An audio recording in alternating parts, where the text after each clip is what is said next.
नमस्कार प्रिय श्रोताओं, आप सभी का हार्दिक स्वागत है। कल्पना कीजिए, एक ऐसा समय जब न रेलगाड़ियां थीं, न हवाई जहाज, न आधुनिक सड़कें और न ही सुरक्षित सीमाएं। चारों ओर विशाल रेगिस्तान, बर्फ से ढके दुर्गम पर्वत, लुटेरों से भरे जंगल और अनजान राज्यों की सीमाएं थीं। ऐसे समय में एक युवा भिक्षु अपने मन में एक अद्भुत संकल्प लेकर निकल पड़ता है। उसका उद्देश्य न किसी राज्य को जीतना है, न धन कमाना और न ही प्रसिद्धि पाना। वह केवल सत्य की खोज करना चाहता है। वह जानना चाहता है कि भगवान बुद्ध की वास्तविक शिक्षाएं क्या थीं, वे कहाँ जन्मे, कहाँ चले, कहाँ उपदेश दिए और आखिर वह ज्ञान किस रूप में आज भी जीवित है। उस युवक का नाम था ह्वेन सांग। इतिहास में बहुत से विजेताओं के नाम दर्ज हैं। बहुत से राजाओं ने तलवार के बल पर संसार को झुकाने का प्रयास किया, लेकिन कुछ लोग ऐसे भी हुए जिन्होंने कलम, ज्ञान और जिज्ञासा के बल पर इतिहास में अमर स्थान प्राप्त किया। ह्वेन सांग उन्हीं महान यात्रियों में से एक थे। यदि उन्होंने अपने जीवन का सबसे बड़ा जोखिम न उठाया होता, तो शायद आज भारत के प्राचीन इतिहास, नालंदा विश्वविद्यालय, सम्राट हर्षवर्धन और बौद्ध धर्म के अनेक महत्वपूर्ण अध्याय हमारे सामने इतने स्पष्ट रूप में कभी ना आ पाते। यह केवल एक यात्री की कहानी नहीं है। यह उस मनुष्य की कहानी है जिसने अपने विश्वास के लिए अपना घर छोड़ा, अपने प्राणों को संकट में डाला, भूख और प्यास सही, बर्फीले पहाड़ों को पार किया, तपते रेगिस्तानों में मृत्यु को सामने से देखा और अंततः उस भूमि तक पहुंचा जिसे वह अपने जीवन का सबसे बड़ा तीर्थ मानता था, भारत। लेकिन क्या आप जानते हैं कि उस समय चीन से भारत आना लगभग असंभव माना जाता था? सीमाएं बंद थीं। सम्राट की अनुमति के बिना कोई भी व्यक्ति देश नहीं छोड़ सकता था। फिर भी ह्वेनसांग ने सब कुछ दांव पर लगा दिया। आखिर ऐसा कौन सा प्रश्न था जिसने उन्हें इतना बेचैन कर दिया था? ऐसा कौन सा ज्ञान था जिसके लिए उन्होंने अपने जीवन का सबसे बड़ा जोखिम उठाया? और जब वे भारत पहुंचे, तब उन्होंने यहाँ क्या देखा? कैसा था नालंदा विश्वविद्यालय, जहां दुनिया भर से विद्यार्थी शिक्षा लेने आते थे? कैसे थे सम्राट हर्षवर्धन? कैसी थी उस समय की भारतीय संस्कृति, समाज, नगर, मंदिर, विहार और जनजीवन? और जब वर्षों बाद वे अपने देश लौटे, तो अपने साथ ऐसा क्या लेकर गए जिसने आने वाली पीढ़ियों के लिए इतिहास का सबसे अमूल्य खजाना बनकर मानव सभ्यता को समृद्ध कर दिया? आज की यह यात्रा हमें लगभग 1400 वर्ष पीछे ले जाएगी। हम उनके साथ रेगिस्तान पार करेंगे, पर्वतों पर चढ़ेंगे, नालंदा के विशाल प्रांगण में प्रवेश करेंगे, महान आचार्यों से मिलेंगे और उस भारत को देखेंगे जिसे ह्वेनसांग ने अपनी आंखों से देखा था। तो आइए, इस अद्भुत ऐतिहासिक यात्रा पर मेरे साथ चलिए, जहां हर मोड़ पर साहस है, हर कदम पर ज्ञान है और हर दृश्य इतिहास की अमिट स्मृतियों से भरा हुआ है। यदि आपको इतिहास की ऐसी जीवंत कहानियां सुनना पसंद है, तो इस यात्रा को आरंभ करने से पहले इस वीडियो को पसंद कीजिए, अपने प्रियजनों के साथ साझा कीजिए, अपने विचार टिप्पणी में अवश्य लिखिए और हमारे चैनल को सब्सक्राइब करके इस ज्ञान यात्रा का स्थायी साथी बन जाइए। अब आइए आरंभ करते हैं ह्वेनसांग की उस अविस्मरणीय यात्रा को, जिसने भारत और चीन, दो महान सभ्यताओं के बीच ज्ञान का ऐसा सेतु बनाया जिसकी गूंज आज भी इतिहास के पन्नों में सुनाई देती है। अध्याय 1। सत्य की खोज में निकला एक साधक। 7वीं शताब्दी का चीन अनेक राजनीतिक और सांस्कृतिक परिवर्तनों के दौर से गुजर रहा था। नगरों में व्यापार बढ़ रहा था, राज दरबार अपनी शक्ति को संगठित कर रहा था और दूर दूर से आने वाले विद्वानों का सम्मान किया जाता था। इसी समय एक छोटे से परिवार में एक बालक ने जन्म लिया, जो आगे चलकर संसार के सबसे महान यात्रियों और विद्वानों में गिना जाने वाला था। उसका नाम था ह्वेनसांग। उसका बचपन सामान्य था, लेकिन उसका मन सामान्य नहीं था। जहां दूसरे बच्चे खेलों और उत्सवों में आनंद खोजते थे, वहीं ह्वेनसांग घंटों तक विद्वानों की बातें सुनता रहता। उसे पुस्तकों की सुगंध आकर्षित करती थी। वह प्राचीन ग्रंथों के पन्नों में छिपे ज्ञान को समझना चाहता था। उसकी आंखों में एक अजीब सी जिज्ञासा थी, मानो संसार के हर प्रश्न का उत्तर उसे स्वयं खोजकर ही संतोष मिलेगा। उसका परिवार विद्या और नैतिक मूल्यों में विश्वास रखने वाला था। घर में अनुशासन था, अध्ययन का वातावरण था और धर्म के प्रति गहरा सम्मान था। इन्हीं संस्कारों ने बालक के मन में सत्य के प्रति प्रेम जगाया। जैसे जैसे उसकी आयु बढ़ी, वैसे वैसे उसका झुकाव बौद्ध धर्म की ओर भी बढ़ने लगा। उस समय चीन में बौद्ध धर्म का व्यापक प्रभाव था। अनेक विहार बन चुके थे, भिक्षु धर्म का प्रचार कर रहे थे और बुद्ध के उपदेशों का अध्ययन किया जा रहा था। लेकिन एक समस्या भी थी। भारत से जो बौद्ध ग्रंथ चीन पहुंचे थे, उनमें कई अनुवाद अधूरे थे। कुछ स्थानों पर अलग-अलग ग्रंथ एक ही विषय पर भिन्न बातें कहते थे। कई शिक्षाओं के अर्थ बदल गए थे। विद्वानों के बीच मतभेद बढ़ रहे थे। युवा ह्वेन इन विरोधाभासों को देखकर विचलित हो जाता। वह सोचता, यदि भगवान बुद्ध ने एक ही सत्य का उपदेश दिया था, तो फिर इतने मतभेद क्यों हैं? क्या कहीं ना कहीं मूल ज्ञान खो गया है? क्या वास्तविक उत्तर केवल उस भूमि पर मिल सकता है जहां स्वयं बुद्ध ने जीवन बिताया था? इन प्रश्नों ने उसके मन की शांति छीन ली। वह दिन रात अध्ययन करने लगा। उसने अनेक आचार्यों से चर्चा की, विभिन्न विहारों की यात्रा की। जहां कहीं कोई विद्वान होने का समाचार मिलता, वह वहां पहुंच जाता। वह घंटों तक धर्म ग्रंथों पर विचार विमर्श करता, लेकिन जितना अधिक पढ़ता, उतने ही नए प्रश्न उसके सामने खड़े हो जाते। एक दिन एक वृद्ध भिक्षु ने उससे कहा, यदि तुम्हें मूल सत्य जानना है तो तुम्हें भारत जाना होगा। वहीं बुद्ध की जन्मभूमि है, वहीं प्राचीन विहार हैं, वहीं मूल ग्रंथ सुरक्षित हैं। यह वाक्य उसके हृदय में उतर गया। उस रात वह सो नहीं पाया। उसकी आंखों के सामने बार बार भारत की कल्पना आती रही। एक ऐसी भूमि जहां बुद्ध चले थे, जहां बोधि वृक्ष था, जहां नालंदा जैसा महान विश्वविद्यालय था, जहां ऐसे आचार्य थे जिनके ज्ञान की चर्चा पूरे एशिया में होती थी। लेकिन भारत पहुंचना कोई साधारण बात नहीं थी। चीन से भारत का मार्ग हजारों कोस लंबा था। बीच में विशाल गोभी का रेगिस्तान था, जहां कई यात्रियों की प्यास से मृत्यु हो जाती थी। उसके बाद बर्फ से ढके ऊंचे पर्वत थे, जहां एक गलत कदम जीवन समाप्त कर सकता था। रास्ते में डाकुओं के गिरोह थे, राजनीतिक संघर्ष थे और अनजान राज्यों की सीमाएं थीं। सबसे बड़ी कठिनाई यह थी कि सम्राट की अनुमति के बिना कोई भी व्यक्ति चीन छोड़ नहीं सकता था। जब ह्वेनसांग ने कुछ भिक्षुओं से अपनी इच्छा प्रकट की, तो उन्होंने उसे समझाने का प्रयास किया। इतना लंबा मार्ग मत चुनो। कई लोग गए, लेकिन लौटकर नहीं आए। ज्ञान प्राप्त करने के लिए प्राणों को संकट में डालना उचित नहीं। ह्वेनसांग सबकी बातें ध्यान से सुनता, लेकिन उसका निर्णय बदलता नहीं था। उसके भीतर एक आवाज बार बार कहती थी कि यदि जीवन सत्य की खोज में न बीते, तो ऐसा जीवन अधूरा है। कुछ समय बाद उसने राजकीय अनुमति प्राप्त करने का प्रयास किया। उसने अधिकारियों को अपनी इच्छा बताई, लेकिन सीमा पार करने की अनुमति नहीं मिली। उस समय सीमाओं की सुरक्षा बहुत कड़ी थी। विदेशी परिस्थितियां भी अनुकूल नहीं थीं, इसलिए उसके अनुरोध को अस्वीकार कर दिया गया। यह उसके लिए बड़ा आघात था, लेकिन उसी क्षण उसके भीतर एक और संकल्प जन्मा। यदि अनुमति नहीं मिलेगी, तब भी वह जाएगा। अब उसके सामने केवल दो मार्ग थे। या तो अपने सपने को हमेशा के लिए छोड़ दें, या फिर अपने जीवन को दांव पर लगाकर अज्ञात यात्रा पर निकल पड़े। उसने दूसरा मार्ग चुना। अब वह पहले से भी अधिक तैयारी करने लगा। उसने यात्रा के मार्गों की जानकारी जुटाई। उन व्यापारियों से मिला जो कभी मध्य एशिया तक गए थे। उसने रेगिस्तानों, पहाड़ों और सीमावर्ती राज्यों के बारे में सुना। उसने यह भी जाना कि कई स्थानों पर कई दिनों तक पानी नहीं मिलता। उसने अपने शरीर को कठिन परिस्थितियों के लिए तैयार करना शुरू किया। कम भोजन में रहने का अभ्यास किया। लंबी दूरी पैदल चलने की आदत डाली। साधारण वस्त्र, कुछ आवश्यक ग्रंथ और अटूट विश्वास, बस यही उसकी सबसे बड़ी पूंजी थी। इन दिनों उसका जीवन और भी शांत हो गया। वह प्रार्थना करता, ध्यान करता और स्वयं से एक ही प्रश्न पूछता, क्या मैं इस यात्रा के योग्य हूं? एक रात, जब पूरा नगर गहरी नींद में था, ह्वेनसांग अकेला आकाश की ओर देख रहा था। असंख्य तारे चमक रहे थे।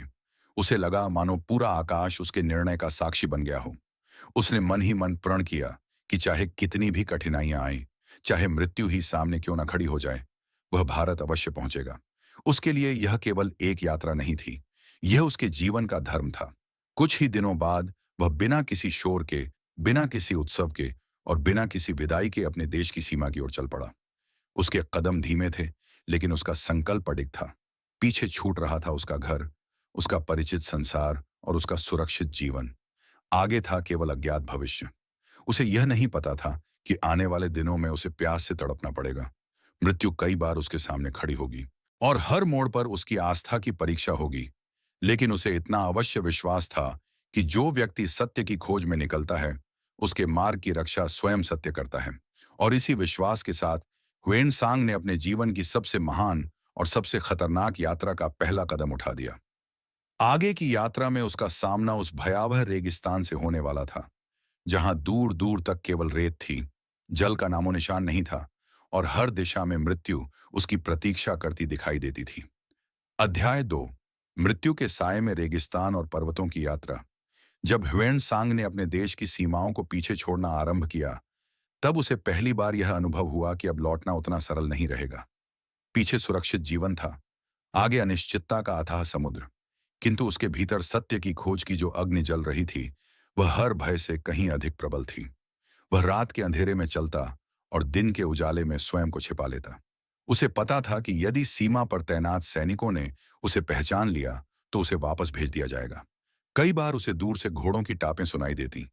वह किसी चट्टान की ओट में या सूखी झाड़ियों के पीछे बैठ जाता और तब तक प्रतीक्षा करता जब तक रास्ता फिर से शांत न हो जाए।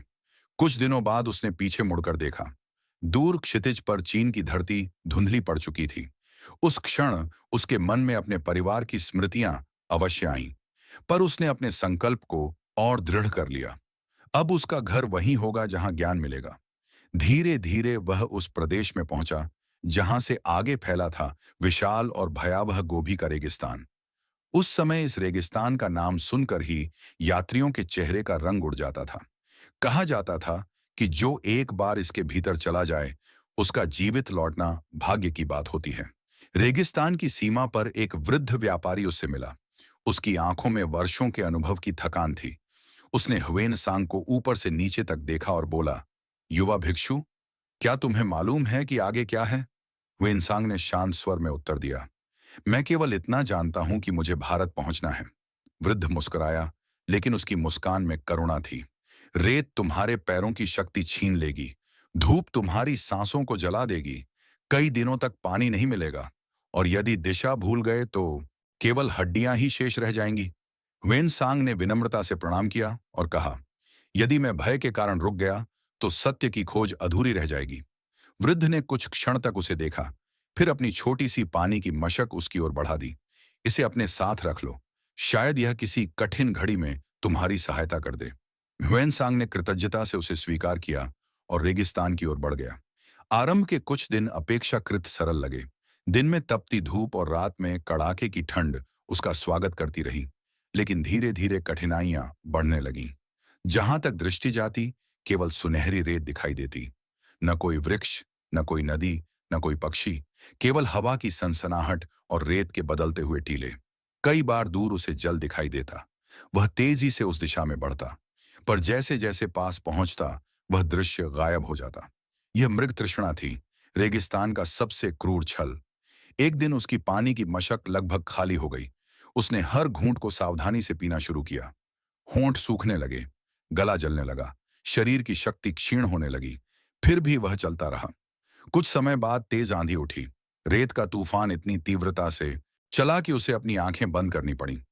हवा रेत के असंख्य कणों को तीरों की तरह उसके चेहरे पर फेंक रही थी। उसने अपने वस्त्र से मुंह ढक लिया और घुटनों के बल बैठ गया। घंटों तक वह उसी अवस्था में रहा। जब तूफान शांत हुआ, तब उसने देखा कि उसके पैरों के निशान पूरी तरह मिट चुके थे। दिशा का कोई संकेत शेष नहीं था। एक पल के लिए उसके मन में चिंता उत्पन्न हुई। यदि वह गलत दिशा में चल पड़ा तो शायद कभी बाहर नहीं निकल पाएगा। उसने आंखें बंद की, गहरी सांस ली और मन को स्थिर किया। फिर सूर्य की स्थिति और पहले से याद किए गए मार्ग के आधार पर उसने अपनी दिशा तय की। यही उसकी सबसे बड़ी शक्ति थी। घबराहट उसे कभी निर्णय नहीं लेने देती थी। यात्रा आगे बढ़ती रही। एक दिन ऐसा भी आया जब उसके पास पानी की अंतिम बूंद भी समाप्त हो गई। अब हर कदम भारी हो चुका था।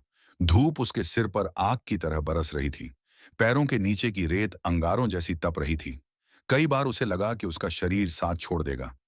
वह एक छोटे से टीले पर बैठ गया। उसने आकाश की ओर देखा। उसके मन में पहली बार मृत्यु का विचार आया। यदि यहीं जीवन समाप्त हो जाए तो? लेकिन अगले ही क्षण उसने स्वयं से कहा, यदि मैं यहीं हार मान लूं, तो मेरे सारे प्रश्न भी यहीं समाप्त हो जाएंगे। वह फिर उठ खड़ा हुआ। कुछ दूर चलने के बाद उसे एक छोटा सा जल स्रोत दिखाई दिया। पहले तो उसे लगा कि यह फिर कोई भ्रम होगा, लेकिन इस बार सचमुच पानी था। उसने हाथ जोड़कर प्रकृति का धन्यवाद किया, धीरे धीरे पानी पिया और कुछ देर विश्राम किया। उस दिन उसे ऐसा लगा मानो जीवन ने उसे दूसरा अवसर दिया हो। रेगिस्तान पार करने के बाद भी उसकी कठिनाइयां समाप्त नहीं हुईं।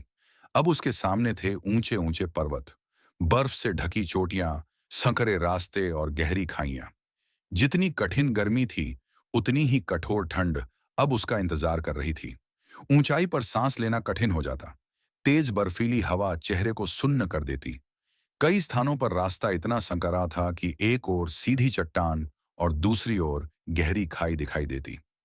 वह धीरे धीरे कदम रखता, हर कदम सोच समझकर, क्योंकि एक छोटी सी भूल जीवन का अंत कर सकती थी। रास्ते में उसे कुछ व्यापारी मिले। उन्होंने बताया कि आगे डाकुओं का इलाका है, कई यात्रियों को लूट लिया गया है। उन्होंने ह्वेनसांग से कहा, तुम्हारे पास धन नहीं है, लेकिन यदि उन्हें लगा कि तुम किसी राज्य के दूत हो, तो वे तुम्हें जीवित नहीं छोड़ेंगे। ह्वेनसांग ने शांत भाव से उत्तर दिया, मेरे पास यदि कुछ है तो केवल धर्म ग्रंथ और विश्वास। व्यापारियों ने आश्चर्य से उसकी ओर देखा। उनके लिए यह समझना कठिन था कि कोई मनुष्य केवल ज्ञान के लिए इतना बड़ा जोखिम कैसे उठा सकता है। कुछ दिनों बाद वास्तव में कुछ हथियारबंद लोग उसके सामने आ खड़े हुए। उन्होंने उसका सामान टटोला। उन्हें न सोना मिला, न चांदी, न बहुमूल्य वस्तुएं, केवल ग्रंथ, वस्त्र और कुछ आवश्यक सामग्री। उनमें से एक ने क्रोध से पूछा, इतनी कठिन यात्रा करके तुम क्या खोज रहे हो? ह्वेनसांग ने शांत स्वर में उत्तर दिया, सत्य। उस उत्तर में ऐसा आत्मविश्वास था कि वे कुछ क्षण मौन रह गए।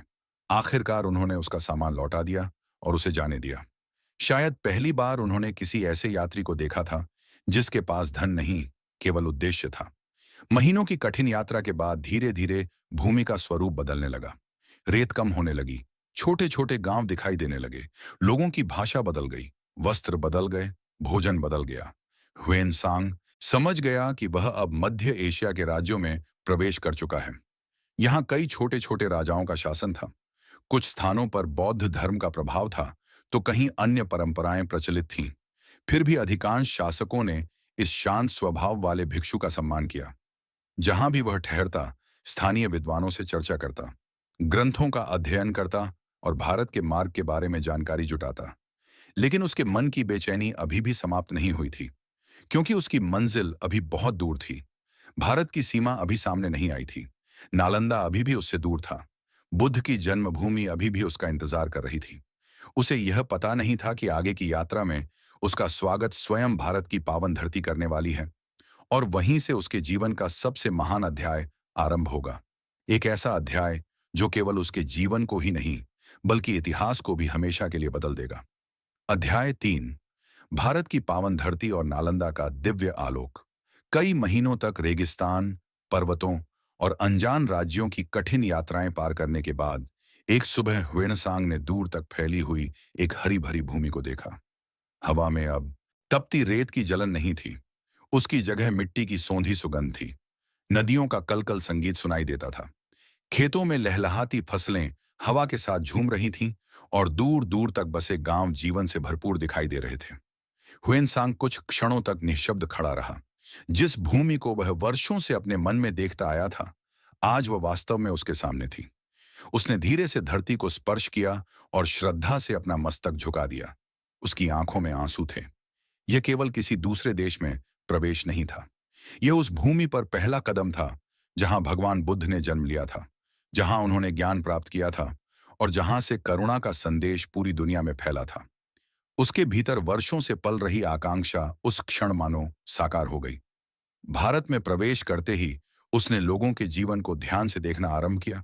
उसे आश्चर्य हुआ कि यहाँ विविधता के बीच भी एक अद्भुत सामंजस्य था। अलग अलग भाषाएं थीं, भिन्न वस्त्र थे, विभिन्न रीति रिवाज थे, लेकिन अतिथि का सम्मान हर स्थान पर समान रूप से दिखाई देता था। जहां भी वह रुकता, लोग उसे आदरपूर्वक भोजन कराते। कोई उसके लिए पानी लेकर आता, कोई विश्राम का स्थान देता और कोई स्थानीय मंदिरों तथा विहारों का मार्ग बताता। उसके मन में भारत के प्रति सम्मान और भी गहरा होता चला गया। यात्रा के दौरान वह अनेक बौद्ध विहारों में गया। कई स्थानों पर उसने बुद्ध के जीवन से जुड़े पवित्र स्थलों के दर्शन किए। हर स्थान पर भिक्षुओं से चर्चा करता, प्राचीन ग्रंथों को देखता और उनके अर्थ समझने का प्रयास करता। फिर भी उसके मन की सबसे बड़ी इच्छा अभी अधूरी थी। वह नालंदा पहुंचना चाहता था। उस समय नालंदा केवल एक विश्वविद्यालय नहीं था, वह पूरे एशिया में ज्ञान का सबसे उज्जवल दीपक माना जाता था। चीन, कोरिया, तिब्बत, श्रीलंका, सुमात्रा, कंबोज और अनेक दूरस्थ देशों से विद्यार्थी वहां शिक्षा प्राप्त करने आते थे। कहा जाता था कि यदि किसी विद्वान ने नालंदा में अध्ययन कर लिया, तो उसका ज्ञान पूरे संसार में सम्मानित होता था। ह्वेनसांग ने नालंदा का नाम बचपन से सुना था। उसने अनेक यात्रियों से उसके वैभव की कथाएं सुनी थीं। अब वह स्वयं उसे देखने जा रहा था। कई दिनों की यात्रा के बाद एक सुबह दूर क्षितिज पर विशाल भवनों की ऊंची आकृतियां दिखाई देने लगीं। जैसे जैसे वह निकट पहुंचा, उसका हृदय तेजी से धड़कने लगा। उसके सामने लाल ईंटों से निर्मित भव्य परिसर खड़ा था। ऊंचे प्रवेश द्वार, सुसज्जित प्रांगण, शांत उद्यान, कमल से भरे सरोवर, आकाश को छूती हुई बहुमंजिला इमारतें, हर दिशा में अध्ययन, मनन और साधना का वातावरण। हुएनसांग कुछ क्षणों तक वहीं खड़ा रह गया। उसे लगा मानो वह किसी साधारण शिक्षालय में नहीं, बल्कि ज्ञान के किसी दिव्य मंदिर में प्रवेश करने वाला है। प्रवेश द्वार पर विद्वान भिक्षुओं ने उसका स्वागत किया। जब उन्हें ज्ञात हुआ कि यह यात्री चीन से केवल ज्ञान की खोज में यहां तक पहुंचा है, तो वे उसके साहस से अत्यंत प्रभावित हुए।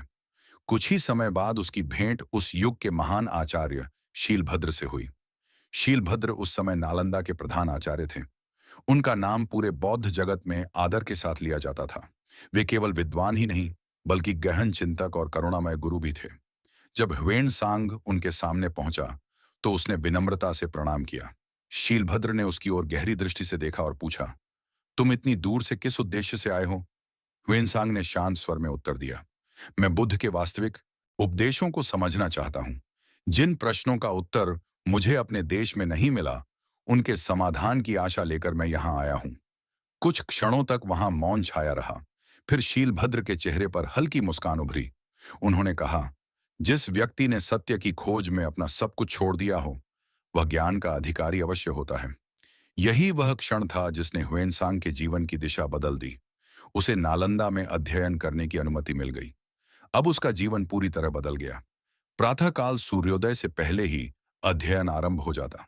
दिन भर दर्शन, तर्कशास्त्र, व्याकरण, चिकित्सा, गणित, ज्योतिष और बौद्ध दर्शन पर चर्चा होती। विशाल सभागारों में विद्वानों के बीच घंटों तक शास्त्रार्थ चलता। ह्वेनसांग बड़ी एकाग्रता से सब कुछ सीखता। उसकी स्मरण शक्ति असाधारण थी। जो ग्रंथ वह एक बार पढ़ लेता, उसका अधिकांश भाग उसे याद हो जाता। धीरे धीरे उसकी विद्वता की चर्चा पूरे विश्वविद्यालय में होने लगी। लेकिन उसे सबसे अधिक आकर्षित करती थी नालंदा की विशाल पुस्तकालय। कहा जाता है कि उस पुस्तकालय में हजारों दुर्लभ हस्तलिखित ग्रंथ सुरक्षित थे। कई भवन केवल पुस्तकों के लिए बने थे। दूर दूर से विद्वान यहां अध्ययन करने आते और महीनों तक शोध करते। जब ह्वेनसांग पहली बार उस पुस्तकालय में पहुंचा, तो वह विस्मित रह गया। लकड़ी की अलमारियों में सावधानी से रखे ताड़पत्रों के ग्रंथ, दीपकों की मध्यम रोशनी, पूर्ण शांति, विद्वानों के धीमे स्वर और हर ओर ज्ञान की सुगंध। उसे ऐसा लगा मानो वह किसी खजाने के बीच खड़ा हो। दिन बीतते गए, महीने बीत गए, वर्ष बीतने लगे। ह्वेनसांग ने केवल बौद्ध धर्म ही नहीं, बल्कि भारतीय दर्शन की अनेक परंपराओं का भी गहन अध्ययन किया। उसने वैदिक विचारधारा, सांख्य, योग, न्याय और अन्य दर्शनों को भी समझा। वह किसी एक मत तक सीमित नहीं रहा। उसका उद्देश्य था सत्य को उसके संपूर्ण स्वरूप में जानना। इसी कारण भारतीय विद्वान भी उसका सम्मान करने लगे। जहां कहीं कोई कठिन शास्त्रार्थ होता, वहां ह्वेनसांग की उपस्थिति विशेष मानी जाती। वह शांतिपूर्वक तर्क करता, दूसरों की बात ध्यान से सुनता और फिर अत्यंत विनम्रता से अपना पक्ष रखता।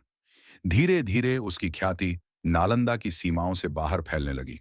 उसके पास दूर दूर से विद्वान चर्चा के लिए आने लगे।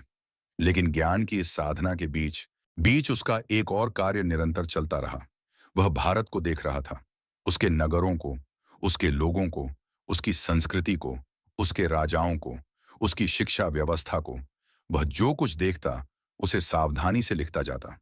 उसे शायद स्वयं भी नहीं पता था कि उसकी यही टिप्पणियां आने वाली सदियों में भारत के इतिहास का सबसे विश्वसनीय स्रोत बन जाएंगी। नालंदा में बिताया गया हर दिन उसके जीवन को समृद्ध बना रहा था। परंतु भाग्य ने उसके लिए अभी एक और महान भेंट सुरक्षित रखी थी। जल्द ही उसकी भेंट उस सम्राट से होने वाली थी जिसके शासनकाल को भारत के स्वर्णिम युगों में गिना जाता है, सम्राट हर्षवर्धन। और यही भेंट ह्वेनसांग को केवल एक विद्यार्थी से इतिहास का अमर साक्षी बना देने वाली थी। अध्याय 4, सम्राट हर्षवर्धन का दरबार और भारत का स्वर्णिम वैभव। नालंदा में वर्षों तक अध्ययन करने के बाद ह्वेनसांग केवल एक विद्यार्थी नहीं रह गया था। अब वह स्वयं एक प्रतिष्ठित विद्वान बन चुका था। उसके ज्ञान, विनम्रता और दूर देशों से की गई कठिन यात्रा की चर्चा दूर दूर तक फैल चुकी थी। भारत के अनेक मठों, आश्रमों और राजदरबारों तक उसका नाम पहुंच चुका था। इन्हीं दिनों उत्तर भारत के महान सम्राट हर्षवर्धन के कानों तक भी उसके विषय में समाचार पहुंचा। सम्राट हर्षवर्धन केवल एक शक्तिशाली शासक ही नहीं थे, बल्कि विद्वानों, संतों और धर्माचार्यों के संरक्षक भी थे। उनके राज्य में शिक्षा, साहित्य और धर्म को विशेष सम्मान प्राप्त था। जब उन्हें ज्ञात हुआ कि चीन से एक भिक्षु केवल ज्ञान की खोज में हजारों कोस की यात्रा करके भारत पहुंचा है, तो उन्होंने उसे अपने दरबार में आमंत्रित करने का निर्णय लिया। यह निमंत्रण ह्वेनसांग के लिए सम्मान का विषय था, पर उसके मन में किसी प्रकार का अहंकार नहीं था। वह जानता था कि राजा और साधु का संबंध सत्ता का नहीं, बल्कि सत्य और सम्मान का होना चाहिए। कई दिनों की यात्रा के बाद वह उस नगर में पहुंचा जहां सम्राट का विशाल दरबार सजने वाला था। जैसे जैसे वह राजधानी के निकट पहुंचा, वैसे वैसे वहां की समृद्धि स्पष्ट दिखाई देने लगी। चौड़ी सड़कें, व्यवस्थित बाजार, दूर दूर से आए व्यापारी, मंदिरों की घंटियां, विहारों में गूंजते मंत्र और लोगों के चेहरों पर संतोष की झलक। यह सब देखकर उसे लगा कि यह राज्य केवल शक्ति से नहीं, बल्कि सुशासन से भी महान बना है। राजधानी के द्वार पर सैनिक अनुशासन पूर्वक खड़े थे। नगर के भीतर जीवन अपने पूरे वैभव के साथ प्रवाहित हो रहा था। कोई शिल्पकार पत्थर पर सुंदर आकृतियां उकेर रहा था, कोई कारीगर धातु के अद्भुत पात्र बना रहा था, तो कहीं विद्वानों का समूह दर्शन पर चर्चा कर रहा था। ह्वेनसांग हर दृश्य को ध्यान से देखता और अपने मन में अंकित करता जाता। जब वह राजमहल पहुंचा तो उसका स्वागत अत्यंत सम्मान के साथ किया गया। उसे देखकर किसी को यह नहीं लगा कि वह किसी विदेशी भूमि से आया हुआ यात्री है। उसे उसी आदर से स्थान दिया गया जैसा उस युग के श्रेष्ठ विद्वानों को दिया जाता था। कुछ ही समय बाद सम्राट हर्षवर्धन स्वयं सभा में आए। उनका व्यक्तित्व प्रभावशाली था। उनके वस्त्र भव्य अवश्य थे, किंतु उनके व्यवहार में विनम्रता झलकती थी। उनके चेहरे पर तेज था, पर आंखों में करुणा भी थी। ह्वेनसांग ने आगे बढ़कर उन्हें प्रणाम किया। सम्राट ने मुस्कुराकर उसका अभिवादन स्वीकार किया और कहा, हमने तुम्हारी यात्रा के बारे में बहुत कुछ सुना है। इतना लंबा और कठिन मार्ग केवल वही व्यक्ति तय कर सकता है जिसके भीतर ज्ञान के प्रति सच्ची श्रद्धा हो। ह्वेनसांग ने विनम्र स्वर में उत्तर दिया, महाराज, मैं केवल सत्य का एक साधारण खोजी हूं। यदि आपकी भूमि ने मुझे ज्ञान दिया है, तो यह मेरे जीवन का सबसे बड़ा सौभाग्य है। दरबार में उपस्थित सभी विद्वान इस उत्तर से प्रभावित हुए। इसके बाद कई दिनों तक धर्म, दर्शन, शासन और समाज पर गहन चर्चाएं होती रहीं। ह्वेनसांग ने भारत के विभिन्न प्रदेशों की अपनी यात्राओं का वर्णन किया और सम्राट ने भी उससे चीन की संस्कृति, वहां की शिक्षा व्यवस्था और बौद्ध धर्म की स्थिति के विषय में प्रश्न पूछे। इन चर्चाओं ने दोनों सभ्यताओं के बीच एक नया सेतु बना दिया। सम्राट हर्षवर्धन ने ह्वेनसांग को केवल अतिथि नहीं माना, बल्कि एक विद्वान मित्र का सम्मान दिया। इन्हीं दिनों प्रयाग में एक विशाल धार्मिक सभा का आयोजन किया गया। देश के विभिन्न भागों से राजा, संत, भिक्षु, विद्वान और हजारों सामान्य नागरिक वहां एकत्र हुए। ह्वेनसांग को भी इस महत्वपूर्ण आयोजन में विशेष स्थान दिया गया। उसने जो दृश्य वहां देखा, वह उसके जीवन की अमूल्य स्मृतियों में शामिल हो गया। गंगा और यमुना के संगम के निकट दूर दूर तक लोगों की भीड़ थी। साधु संत अपने अपने विचार साझा कर रहे थे। विभिन्न परंपराओं के अनुयायी बिना किसी वैर भाव के साथ उपस्थित थे। सम्राट स्वयं अत्यंत सादगी से लोगों के बीच जाते, दान देते और विद्वानों का सम्मान करते।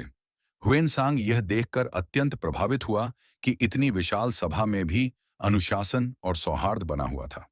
उसे विशेष आश्चर्य इस बात का हुआ कि यहाँ केवल बौद्ध धर्म को ही सम्मान नहीं दिया जा रहा था। हिंदू, बौद्ध और अन्य धार्मिक परंपराओं के विद्वानों को भी समान आदर प्राप्त था। उसने अपने लेखों में इस सहिष्णुता का विशेष उल्लेख किया। भारत की यात्रा के दौरान ह्वेनसांग ने अनेक नगरों का भ्रमण किया। वह कन्नौज गया, वाराणसी गया, वैशाली पहुंचा, सारनाथ, कुशीनगर, राजगृह, बोध गया और लुम्बिनी जैसे पवित्र स्थलों की यात्रा की। जहां जहां भगवान बुद्ध के जीवन से जुड़ी स्मृतियां थीं, वहां वहां उसने गहरी श्रद्धा के साथ समय बिताया। जब वह बोधि वृक्ष के निकट पहुंचा तो कुछ देर तक मौन खड़ा रहा। यहीं सिद्धार्थ गौतम ने बुद्धत्व प्राप्त किया था। यहीं से करुणा, अहिंसा और मध्यम मार्ग का संदेश संसार में फैला था। ह्वेनसांग ने उस स्थान की मिट्टी को हाथों में उठाया और अपनी आंखें बंद कर लीं। उसे लगा मानो वर्षों की कठिन यात्रा का उद्देश्य उसी क्षण पूर्ण हो गया हो। परंतु वह केवल तीर्थयात्री नहीं था, वह इतिहास का सजग साक्षी भी था। वह नगरों की व्यवस्था देखता, कृषि व्यवस्था का अध्ययन करता, लोगों के पहनावे, भोजन, व्यापार, शिक्षा और सामाजिक जीवन का सूक्ष्म निरीक्षण करता। उसे यह देखकर प्रसन्नता हुई कि अनेक स्थानों पर शिक्षा को अत्यंत महत्व दिया जाता है। गुरुकुल, मठ और विश्वविद्यालय ज्ञान के केंद्र बने हुए थे। विद्यार्थी दूर दूर से आकर वर्षों तक अध्ययन करते थे। उसने यह भी लिखा कि भारतीय समाज में धार्मिक जीवन का गहरा प्रभाव था। लोग दान को पुण्य मानते थे, यात्रियों की सहायता करते थे और विद्वानों का सम्मान करते थे। यद्यपि उसने कुछ स्थानों पर सामाजिक विषमताओं और कठिनाइयों का भी उल्लेख किया, फिर भी समग्र रूप से भारत की विद्या, संस्कृति और आध्यात्मिक परंपरा ने उसे गहराई से प्रभावित किया। समय बीतता गया। भारत अब उसके लिए कोई विदेशी देश नहीं रह गया था। यह उसकी दूसरी मातृभूमि बन चुका था। लेकिन उसके मन में अब एक नया दायित्व जन्म ले चुका था। वह जानता था कि जिस ज्ञान की खोज में वह यहां आया था, उसे केवल अपने तक सीमित रखना उचित नहीं होगा। उसे यह सब अपने देश तक पहुंचाना होगा। उसे मूल बौद्ध ग्रंथों को सुरक्षित लेकर जाना होगा। उसे भारत की संस्कृति, शिक्षा और इतिहास का सजीव चित्र चीन के लोगों के सामने रखना होगा। यह कार्य किसी एक व्यक्ति के लिए अत्यंत कठिन था। सैकड़ों दुर्लभ ग्रंथ, पवित्र मूर्तियां, हस्तलिखित पांडुलिपियां और हजारों कोस लंबी वापसी की यात्रा। फिर भी उसके मन में कोई संदेह नहीं था। जिस प्रकार वह सत्य की खोज में भारत आया था, उसी प्रकार अब वह ज्ञान का प्रकाश लेकर अपने देश लौटने के लिए तैयार हो रहा था। लेकिन उसे यह ज्ञात नहीं था कि वापसी की यह यात्रा भी उतनी ही कठिन होगी जितनी उसकी पहली यात्रा थी, और उसके द्वारा साथ ले जाए गए ग्रंथ आने वाली सदियों के लिए मानव सभ्यता की सबसे मूल्यवान धरोहरों में गिने जाएंगे। अध्याय 5, ज्ञान की अमर विरासत। भारत में बिताए गए वर्षों ने ह्वेनसांग को भीतर से बदल दिया था। जब वह इस पावन भूमि पर आया था, तब वह प्रश्नों से भरा एक साधक था। अब वह उत्तरों से समृद्ध एक विद्वान बन चुका था। उसके पास केवल स्मृतियां नहीं थीं, बल्कि ऐसा ज्ञान था जो आने वाली अनेक पीढ़ियों का मार्ग प्रकाशित करने वाला था। समय आ गया था कि वह अपनी जन्मभूमि लौटे। यह निर्णय उसके लिए सरल नहीं था। भारत अब उसके हृदय में बस चुका था। नालंदा के शांत प्रांगण, आचार्य शीलभद्र की शिक्षाएं, सम्राट हर्षवर्धन का स्नेह, बोध गया की पवित्र भूमि, सारनाथ का मौन, गंगा के तट और अनगिनत यात्राओं की स्मृतियां उसके जीवन का अभिन्न हिस्सा बन चुकी थीं। जब नालंदा में उसके प्रस्थान का समाचार फैला, तो अनेक भिक्षु और विद्यार्थी उससे मिलने आए। कोई उसे शुभकामनाएं दे रहा था, कोई भावुक होकर विदा ले रहा था। वर्षों तक साथ अध्ययन करने वाले साथियों की आंखों में भी नमी थी। आचार्य शीलभद्र ने उसे अपने पास बुलाया। कुछ क्षण तक दोनों मौन रहे। फिर आचार्य ने कहा, तुम यहां ज्ञान लेने आए थे, लेकिन अब ज्ञान के वाहक बनकर लौट रहे हो। याद रखना, पुस्तकों का भार केवल कंधों पर नहीं होता, वह मनुष्य के उत्तरदायित्व पर भी होता है। ह्वेनसांग ने उनके चरणों में प्रणाम किया। उसने अनुभव किया कि यह विदाई केवल गुरु और शिष्य की नहीं थी, बल्कि दो महान सभ्यताओं के बीच ज्ञान के एक नए अध्याय की शुरुआत थी। वापसी की तैयारी कई महीनों तक चलती रही। ह्वेनसांग अपने साथ जितना संभव हो सका उतने मूल बौद्ध ग्रंथ, हस्तलिखित पांडुलिपियां, बुद्ध की प्रतिमाएं और धार्मिक सामग्री लेकर चलने की व्यवस्था करने लगा। इन ग्रंथों में अनेक ऐसे थे जो चीन में उपलब्ध नहीं थे। इनकी रक्षा करना अब उसके जीवन का सबसे बड़ा दायित्व बन चुका था। जब उसका विशाल काफिला भारत से रवाना हुआ, तो उसमें केवल सामान ही नहीं था, उसमें सदियों का संचित ज्ञान था। उसमें भारत की आध्यात्मिक परंपरा थी। उसमें उन महान आचार्यों का परिश्रम था जिन्होंने अपने जीवन को अध्ययन और शिक्षण में समर्पित कर दिया था। यात्रा एक बार फिर आरंभ हुई। मार्ग वही था, लेकिन इस बार परिस्थितियां कुछ भिन्न थीं। पहली यात्रा में उसके पास केवल आशा थी, अब उसके पास अमूल्य धरोहर भी थी। हर पड़ाव पर वह ग्रंथों की सुरक्षा का विशेष ध्यान रखता। यदि कहीं वर्षा होती, तो सबसे पहले पांडुलिपियों को सुरक्षित स्थान पर रखा जाता। यदि नदी पार करनी होती, तो पहले पुस्तकों को पार पहुंचाया जाता। एक बार यात्रा के दौरान तेज बहाव वाली नदी सामने आ गई। काफिले के लोगों ने सावधानी से नावों में सामान रखा। अचानक नदी के बीच पहुंचते ही नाव डगमगाने लगी। कुछ लोग घबरा गए, लेकिन ह्वेनसांग की पहली चिंता अपने प्राणों की नहीं, बल्कि उन ग्रंथों की थी। उसने स्वयं आगे बढ़कर पांडुलिपियों को संभाला। सौभाग्य से नाव सुरक्षित किनारे पहुंच गई। उस दिन उसने गहरी सांस ली। उसे लगा मानो उसने केवल कुछ पुस्तकें नहीं, बल्कि इतिहास को डूबने से बचा लिया हो। यात्रा लंबी थी, फिर पर्वत आए, फिर कठिन दर्रे आए, फिर रेगिस्तान आया। लेकिन इस बार उसके मन में अकेलापन नहीं था। भारत की स्मृतियां हर क्षण उसके साथ चल रही थीं। आखिरकार अनेक वर्षों बाद वह अपने देश चीन पहुंच गया। उसकी वापसी का समाचार सुनते ही सम्राट, विद्वान और सामान्य लोग उसे देखने के लिए उत्सुक हो उठे। जिस व्यक्ति को कभी बिना अनुमति देश छोड़ने के कारण आलोचना का सामना करना पड़ा था, अब वही अपने देश का गौरव बन चुका था। राजधानी में उसका भव्य स्वागत किया गया, लेकिन हुएन सांग का स्वभाव पहले जैसा ही विनम्र था। उसने किसी सम्मान को अपने ऊपर हावी नहीं होने दिया। उसके सामने अब एक नया कार्य था, इतने वर्षों तक संकलित ज्ञान को लोगों तक पहुंचाना। उसने अपने शेष जीवन का अधिकांश समय अनुवाद कार्य में लगा दिया। भारत से लाए गए संस्कृत ग्रंथों का चीनी भाषा में अनुवाद किया गया। विद्वानों की बड़ी टोली उसके साथ काम करती। वह प्रत्येक शब्द का अर्थ स्वयं समझाता, फिर सावधानी से उसका अनुवाद कराया जाता। यह कार्य अत्यंत कठिन था। कई बार एक ही वाक्य पर कई दिनों तक चर्चा होती, क्योंकि ह्वेनसांग चाहता था कि मूल भाव कहीं भी परिवर्तित न हो। वर्षों की अथक मेहनत के बाद अनेक महत्वपूर्ण ग्रंथ चीनी भाषा में उपलब्ध हो गए। इन अनुवादों ने पूर्वी एशिया में बौद्ध दर्शन की दिशा ही बदल दी।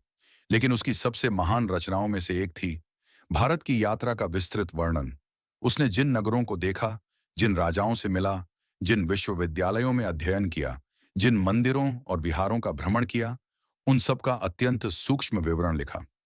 आज इतिहासकार जब 7वीं शताब्दी के भारत को समझने का प्रयास करते हैं, तो ह्वेनसांग का यात्रा वृत्तांत सबसे विश्वसनीय स्रोतों में गिना जाता है। यदि उसने नालंदा का वर्णन न किया होता, तो शायद हमें उस महान विश्वविद्यालय के वैभव का इतना स्पष्ट चित्र कभी न मिलता। यदि उसने सम्राट हर्षवर्धन के शासन का विवरण न लिखा होता, तो उस युग का इतिहास कहीं अधिक धुंधला होता। यदि उसने भारत के नगरों, समाज, शिक्षा और संस्कृति को शब्दों में न संजोया होता, तो इतिहास की अनेक अमूल्य कड़ियां हमेशा के लिए खो जाती। समय बीतता गया। ह्वेनसांग वृद्ध होने लगा, लेकिन उसके भीतर ज्ञान की ज्योति कभी मंद नहीं हुई। वह अंतिम समय तक अध्ययन, लेखन और अनुवाद में लगा रहा। उसने अपने जीवन से यह सिद्ध कर दिया कि तलवारें साम्राज्य बना सकती हैं, लेकिन पुस्तकें सभ्यताओं को अमर बना देती हैं। आज जब हम उसके जीवन की ओर देखते हैं, तो हमें केवल एक बौद्ध भिक्षु दिखाई नहीं देता। हमें एक साहसी यात्री दिखाई देता है, एक धैर्यवान साधक दिखाई देता है, एक निष्पक्ष इतिहासकार दिखाई देता है, एक ऐसा सेतु दिखाई देता है जिसने भारत और चीन को केवल व्यापार से नहीं, बल्कि ज्ञान, संस्कृति और विश्वास से जोड़ा। ह्वेनसांग की यात्रा हमें यह सिखाती है कि सच्चा ज्ञान कभी सीमाओं में कैद नहीं होता। वह पर्वतों को पार करता है, रेगिस्तानों को लांघता है, भाषाओं की दीवारें तोड़ता है और अंततः पूरी मानवता की धरोहर बन जाता है। आज भी जब नालंदा के खंडहरों पर हवा बहती है, जब बोधगया में श्रद्धालु ध्यान करते हैं और जब इतिहास के विद्यार्थी प्राचीन भारत को समझने का प्रयास करते हैं, तब कहीं ना कहीं ह्वेनसांग की लेखनी की गूंज सुनाई देती है। उसने अपने जीवन से यह सिद्ध कर दिया कि संसार का सबसे लंबा मार्ग भी उस व्यक्ति को नहीं रोक सकता जिसके हृदय में सत्य की प्यास जीवित हो। और शायद यही उसकी सबसे बड़ी विरासत है। वह स्वयं इतिहास का पात्र बनकर नहीं जीना चाहता था। वह केवल इतिहास को सुरक्षित रखना चाहता था, लेकिन नियति ने उसे दोनों का सम्मान दिया। आज सदियां बीत जाने के बाद भी उसका नाम श्रद्धा, साहस, ज्ञान और सत्य की खोज के प्रतीक के रूप में लिया जाता है। उसकी यात्रा समाप्त अवश्य हुई, पर उसके द्वारा जलाया गया ज्ञान का दीपक आज भी मानव सभ्यता के मार्ग को आलोकित कर रहा है। प्रिय श्रोताओं, यदि ह्वेनसांग की यह अद्भुत ज्ञान यात्रा आपके हृदय को स्पर्श कर गई हो, यदि इस कहानी ने आपको इतिहास के उन स्वर्णिम पलों तक पहुंचा दिया हो जहां साहस, सत्य और ज्ञान एक साथ चलते दिखाई देते हैं, तो इस वीडियो को अवश्य पसंद कीजिए। इसे अपने परिवार, मित्रों और उन सभी लोगों के साथ साझा कीजिए जिन्हें इतिहास, संस्कृति और प्रेरणादायक जीवन यात्राएं सुनना पसंद है। हो सकता है आपकी एक छोटी सी साझेदारी किसी और के भीतर भी ज्ञान की नई ज्योति जगा दे। अपने विचार हमें टिप्पणी के माध्यम से अवश्य बताइए। हमें यह जानकर प्रसन्नता होगी कि ह्वेनसांग की इस महान यात्रा का कौन सा प्रसंग आपके मन को सबसे अधिक छू गया। और यदि आप ऐसी ही ऐतिहासिक, प्रेरणादायक और ज्ञानवर्धक ऑडियो बुक कथाएं नियमित रूप से सुनना चाहते हैं, तो हमारे चैनल को सब्सक्राइब करना न भूलिए। साथ ही घंटी का संकेत भी अवश्य सक्रिय कर दीजिए, ताकि हमारी हर नई ज्ञान यात्रा सबसे पहले आप तक पहुंच सके। अब अनुमति दीजिए, फिर मिलेंगे इतिहास के किसी और अद्भुत पात्र, किसी और प्रेरणादायक जीवन और किसी और अविस्मरणीय कहानी के साथ। तब तक अपना और अपने प्रियजनों का ध्यान रखिए। नमस्कार।